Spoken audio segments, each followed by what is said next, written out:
Hello, you made it. You are at the last module, Module 6. I am Claudia Carter with the Wheat2School program. Welcome to the last Module 6, Modules Recap. Please remember to watch this video on YouTube so you can get more context of the information provided in the following slides. This module is meant to give you an overall review of information from modules 1 through 5.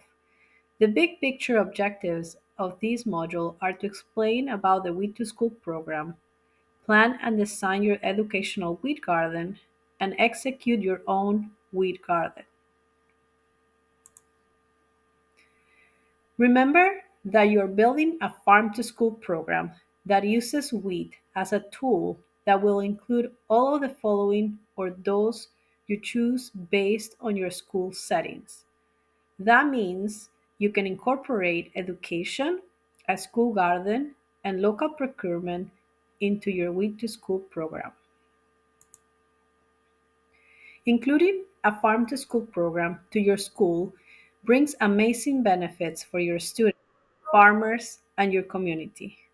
Each player taking a role in your program will be learning something new together. For example, students will learn about agriculture and food systems, including healthy and nutritious grain foods, while farmers are connecting with their local schools where grain foods are prepared and served to students. Communities also feel they're part of this effort, and your Wheat2School program receives a strong support from parents and administrators, for example.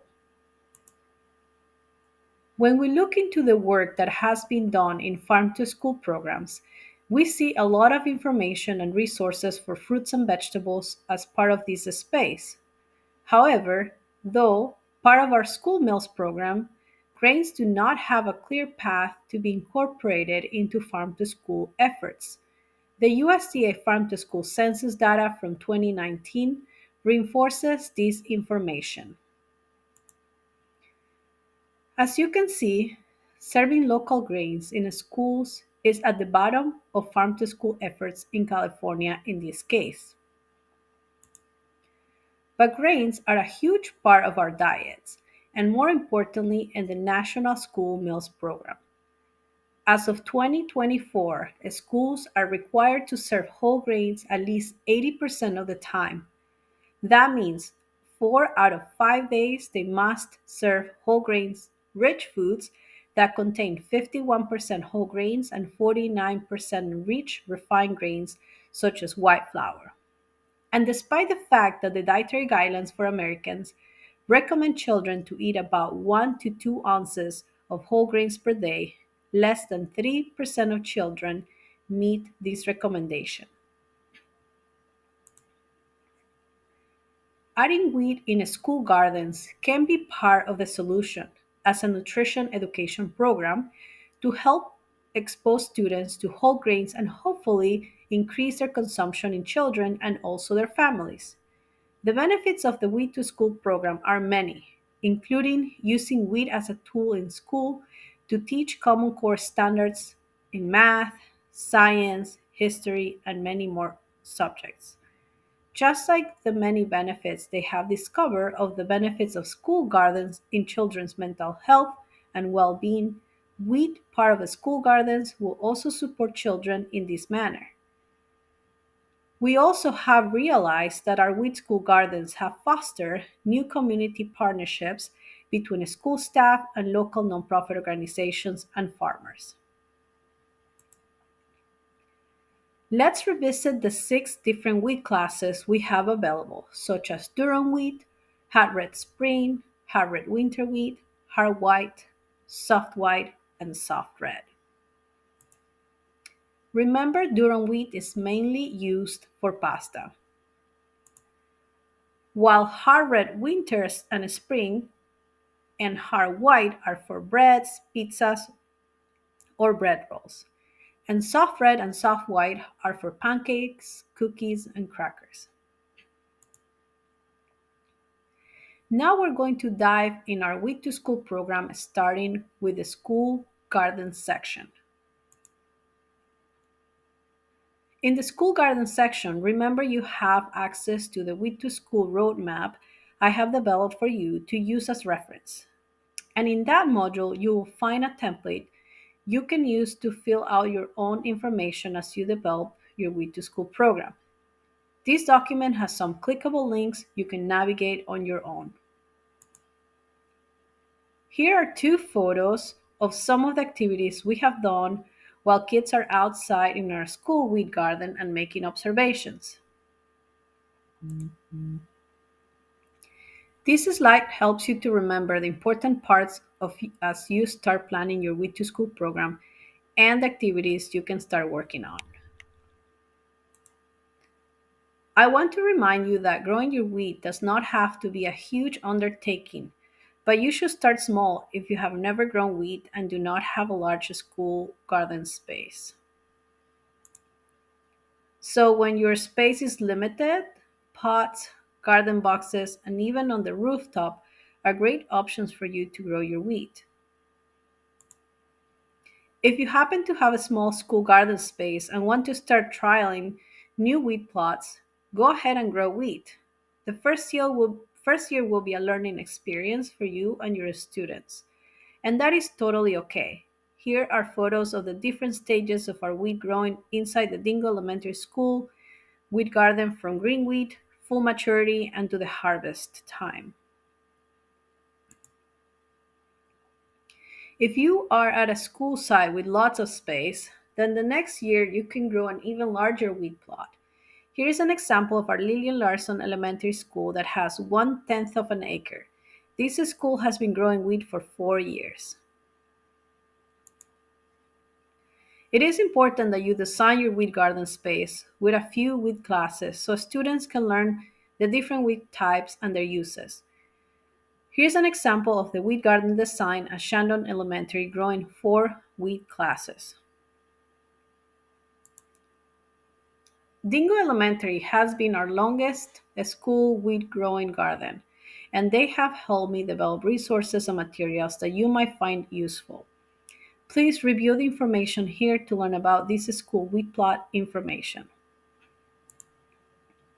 As you can see, this school garden helped us to figure out equipment like our fertilizer distributor to plant the seed and a tooth sparrow to spread and cover the seeds before watering it.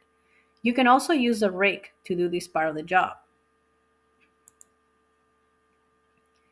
Remember, I provided to you a step-by-step wheat harvest list. Like one, gather in your class, do a mindful activity around the garden, explain the activities for the day, talk about garden safety, and make sure you divide the class in 4 to 5 groups. We suggest to have 4 to 5 stations set up for students to rotate from during wheat harvest. And here are the 4 different stations we have done in our case, like cutting the wheat, bring the wheat to the mulcher, carry the wheat to the wheat screens, and blow most of the chaff using a leaf blower to get the clean wheat. After harvest, we cover information about flour milling activities. You can do the flour milling as part of a garden activity using a countertop mill, such as the mock mill picture here. Or you can take the clean wheat to the cafeteria where kids can do their own milling and see the different types of flour they get from the wheat they harvested. To put things together from harvest wheat to milling to making a final product with the wheat students harvested, we suggest doing a baking activity. If you decide to do baking activity, we have done pizza outside the garden using an uni oven, or waffles are a great baking activity as well. Another garden activity is tortillas. As you can see, some of the photos of this activity we did outside with our Dingo Elementary School students. If your school has a culinary arts program for, let's say, after school, then like our school, Lillian Larson Elementary, they made fresh pasta and used the different pesto sauce students prepared to do a taste test.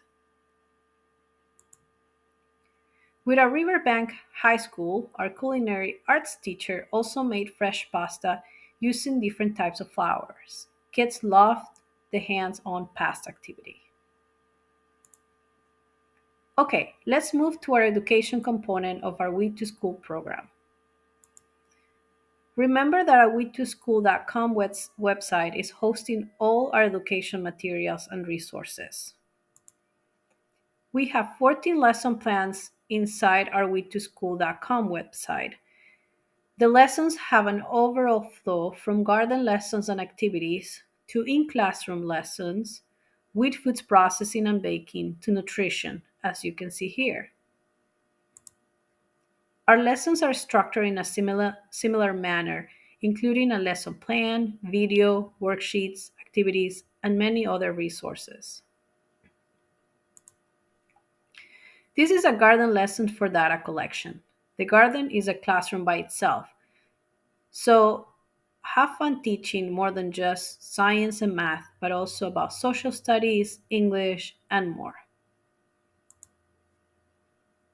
Here are a few examples of garden education we have done with students using their school wheat plot.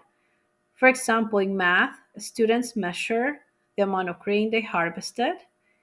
Then they measure the length of the plot that helps them to calculate their yield.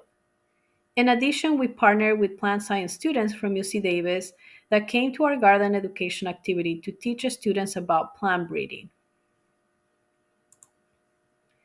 For classroom education, we bring some tools and materials to the classroom that allow our interns of our program to teach about soil science, looking at the wheat plants and labeling their parts, and much more. Finally, we have integrated local procurement into our Wheat2School program.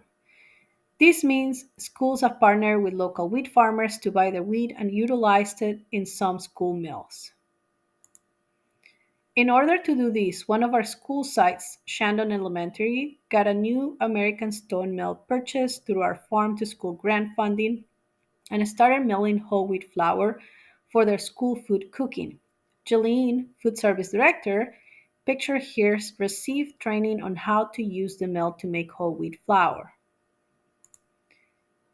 Once a week, she mills whole wheat flour and shares it with Lillian Larson Elementary, where they have made 100% whole wheat muffins, tortillas, and bread rolls, as you can see in these photos. They serve these products as part of the school meals, and through taste testing with students provide us with their feedback. Students' feedback has overwhelmingly shown that students most of the time say they love it or like it, and very few times they have said not today. This is certainly an encouraging part of our program because these foods are made with 100% whole wheat flours and served during school meals. If you decide to do a big event with your school and community, we suggest you do a harvest festival. The Harvest Festival can be structured in a similar manner as your Wheat Plot program. We usually have high school students helping to run this activity and helping us run the different stations for smaller kids. Your program is going to be extra special and successful when you bring more community partners. So make sure you promote your program and bring people that can support you throughout your week program. In our case, we have been successful by bringing together food service directors, nonprofit organizations, state agencies, university, FFA, or 4-H teachers, and many more. We want to make sure you can always find the information you have learned throughout this training workshop. So please visit the wheat2school.com website where you will find the most updated information and all the lesson materials. Here are two clickable and important resources for you. Please check them out on your own, such as the materials list and a video of our garden coordinator, Allison Bright Rose from our Wheat Garden program at Dingle Elementary. Another important resource is our Amazon Wheat2School shopping list you can find here. All the templates I have provided to you can be found in each of the modules such as these presented here. And you are done completing Module 6. Thank you for being here and for being part of our training workshop. Please, before you move forward, go to our Module 6 evaluation form and complete the survey to make sure I get your feedback that will help me to make this training workshop better. Congratulations, you have completed and graduated from the Wheat2School Educators Training Workshop. Please use this template to update your name and date and download it so you can print it later. Please leave the enter your name here and enter date text the way you found it so others can add and print it with their names and correct date. Thank you for being here. Congratulations.